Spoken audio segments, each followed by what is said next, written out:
अभी अभी 2 मिनट पहले मैं भी घर में मौजूद था। असद कैसर को आए थे, आईएसआई वाले आए थे और पुलिस वाले आए थे, उसको पकड़ कर लेके गए अभी, और उस पर कोई एफआईआर नहीं, जितनी भी एफआईआर हुई है उसकी जमानत हुई है। क्या ये दिखाना चाहते हैं ये पाकिस्तान की आर्मी या ये आईएसआई या ये पुलिस या ये गवर्नमेंट, ये जो पुतली बैठा हुआ है?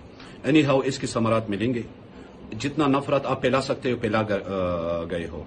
इस मुल्क को आप तो अपने उसके लिए बैठे हैं, हम इस मुल्क के लिए लड़ेंगे, खून के आखिरी खतरे तक इंशाल्लाह लड़ेंगे और अल्लाह इंशाल्लाह कामयाबी देंगे। चलो, एक शुरुआत आपने की, हम तो बहुत सब्र किया कि इस मुल्क के लिए हम जो भी कर सकते हैं करेंगे और इस मुल्क के लिए हम हर हद तक जाएंगे। इस मुल्क को हमने बचाना है, तो अल्लाह इंशाल्लाह हमारा हामी नासर हो। सबको ये पैगाम है कि इकट्ठा होना है।